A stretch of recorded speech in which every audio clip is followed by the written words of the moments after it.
अमेरिकी राष्ट्रपति ट्रंप ने ग्रीनलैंड के नाम पर यूरोपियन यूनियन के साथ जो झगड़ा शुरू किया है, उसका सीधा फायदा अब भारत को होता हुआ दिख रहा है। टैरिफ की धमकी देकर पूरी दुनिया को परेशान करने वाले ट्रंप से अब सबको छुटकारा पाना है। लिहाजा बिना अमेरिकी मदद के ही यूरोपियन यूनियन अपने पैरों पर खड़ा होना चाहता है और इसके लिए उसने भारत के साथ जो व्यापारिक समझौता किया है, उसे यूरोपियन यूनियन और भारत दोनों की तरफ से mother of all trade deal कहा गया है।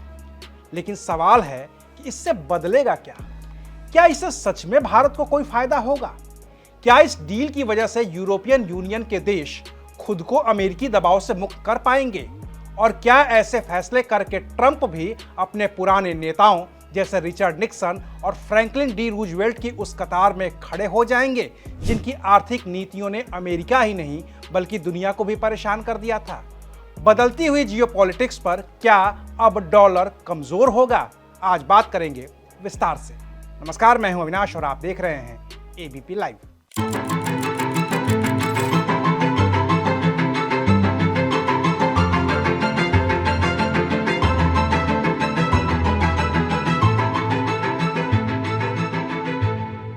अभी अमेरिकी राष्ट्रपति ट्रंप जिस तरह से टैरिफ लगाकर तमाम देशों को परेशान कर रहे हैं, कुछ ऐसी ही परेशानी की थी अमेरिकी राष्ट्रपति रिचर्ड निक्सन ने।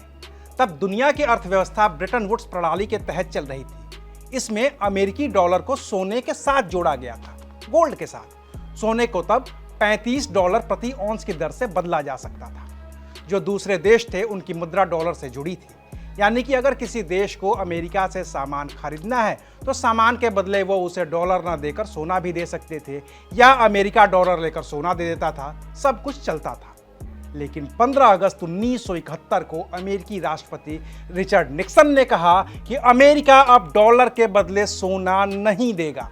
नतीजा ये हुआ कि पूरी दुनिया की अर्थव्यवस्था ही बदल गई और तब नए सिरे से डॉलर के मुकाबले दुनिया की दूसरी मुद्राओं का रेट तय किया जाने लगा, जो फ्लोटिंग था, यानी कि बदलने वाला था। तब निक्सन ने एक और काम किया था ट्रंप के ही जैसा, और वो था विदेशी सामानों पर 10% का सरचार्ज। फ्रैंकलिन डी रूजवेल्ट भी ट्रंप की तरह ही आर्थिक नीतियां बदलने और अमेरिकी संस्थाओं, खास तौर से कोर्ट से टकराने के लिए जाने गए थे। और यही वजह है कि दावोस में आयोजित वर्ल्ड इकोनॉमिक फोरम में यूरोपियन आयोग की अध्यक्ष उर्सुला वॉन डेर लेयन ने 1971 का वक्त याद करते हुए खुद को अमेरिकी दबदबे से मुक्त होने की बात कही है। 1971 was the year of the so-called Nixon shock and the decision to delink the US dollar from gold. In an instant, the foundations of the Bretton Woods system and the entire global economic order set up after the war effectively collapsed. But it also had two major effects. It inadvertently created the conditions for what would become a truly global order, and it provided a sharp lesson for Europe and on the need to strengthen its economic and political power. It was a warning to reduce our dependencies, in this case on a foreign currency. लेकिन Trump तो इन दोनों से भी कई गुना आगे निकले हैं।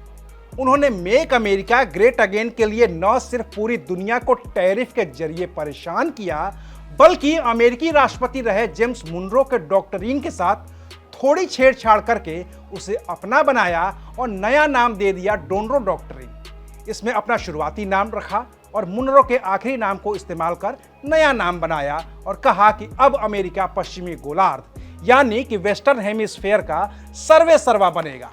Greenland पर कब्जे की बात इसी वेस्टर्न हेमिस्फेयर पर अपना दबदबा बनाने की है, जिसके लिए वो यूरोपियन यूनियन से टकरा रहे हैं। और जब ट्रंप भी दावोस में आयोजित उस वर्ल्ड इकोनॉमिक फोरम में पहुंचे तो उन्होंने कह दिया कि यूरोप सही दिशा में नहीं जा रहा है। And I want to see Europe go good, but it's not heading in the right direction. लेकिन ट्रंप ने जब इतनी तबाही मचाई है तो जाहिर है कि यूरोपियन यूनियन को रास्ता निकालना ही था, और यूरोपियन यूनियन का वो रास्ता मिला भारत में, जहां दोनों के बीच एक फ्री ट्रेड एग्रीमेंट अपने अंतिम चरण में है।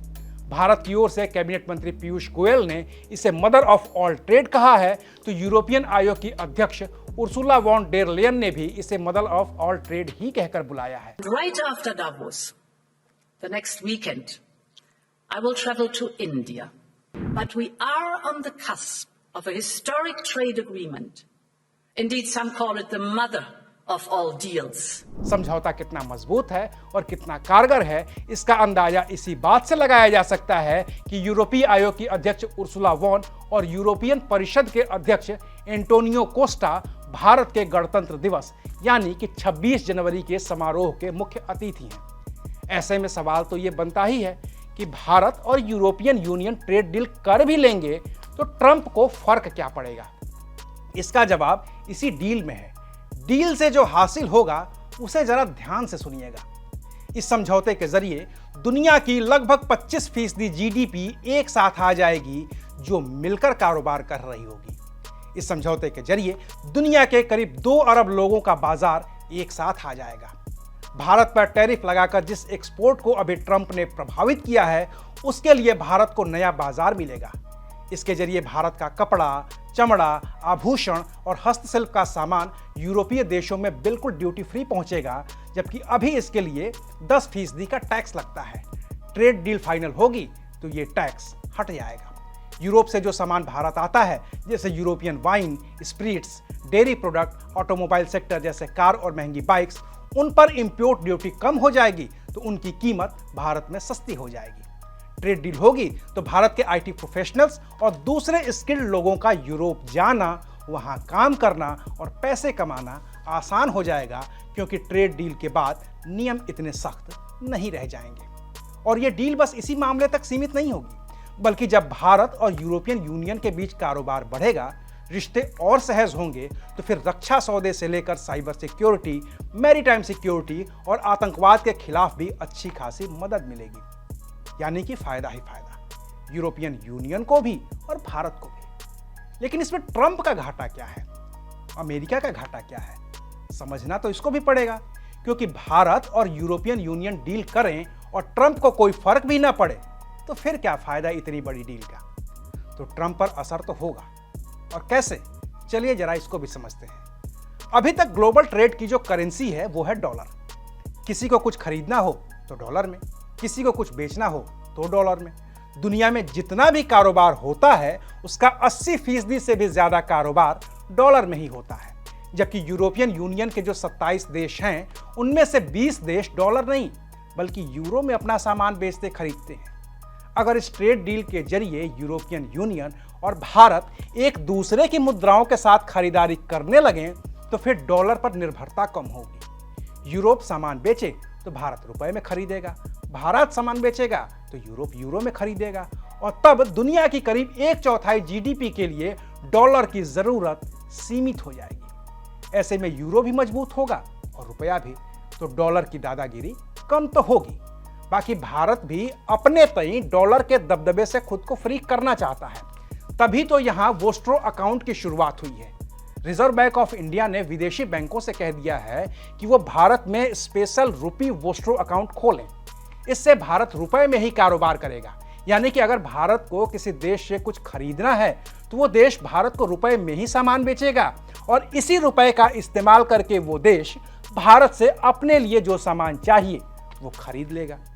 फिलवक्त रूस, श्रीलंका, यूएई और जर्मनी सहित 22 से अधिक देशों ने भारत के साथ रुपए में व्यापार करने के लिए अपनी सहमति जता दी है। ऐसे में अगर यूरोपियन यूनियन के साथ ये ट्रेड डील शुरू हो गई और साथ ही वोस्ट्रो अकाउंट के जरिए भारत रुपए में कारोबार करने लगा तो फिर तो ट्रंप को दिक्कत होगी ही होगी। वो डॉलर के दबदबे के बल पर मेक अमेरिका ग्रेट अगेन बनाने का सपना तो देख रहे हैं, लेकिन यूरोपियन यूनियन ने अमेरिकी दबदबे से निकलने और आत्मनिर्भर होने की ओर जो कदम बढ़ाए हैं उससे ट्रंप के सपनों को बड़ा झटका लग सकता है, क्योंकि उन्होंने अपनी टैरिफ की जिद में दुनिया का एक बड़ा बाजार खो दिया है। अमेरिका की यूरोपीय यूनियन के साथ जो ट्रेड डील होने वाली थी, दावोस में ट्रंप के भाषण के बाद उस पर भी वोटिंग रुक गई। ऐसे में ये डील भी अमेरिका के हाथ से निकलनी तय मानी जा रही है। Just a few minutes ago that we will really put on hold this legislation.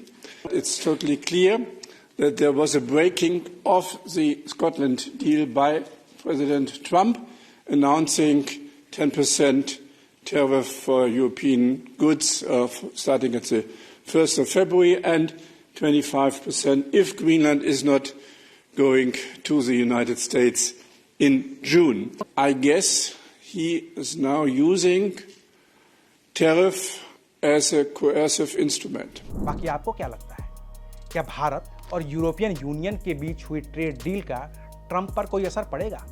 क्या अमेरिकी दबदबे से जैसे यूरोपियन यूनियन निकलने की कोशिश कर रहा है, दुनिया के और भी देश उसकी दादागिरी से निकलने की कोशिश करेंगे? और क्या यूरोप अमेरिका के बीच की इस आपदा में सच में भारत के लिए बड़ा अवसर है? आपकी जो भी राय हो हमें कमेंट करके जरूर बताइएगा। शुक्रिया, आप देख रहे थे एबीपी लाइव।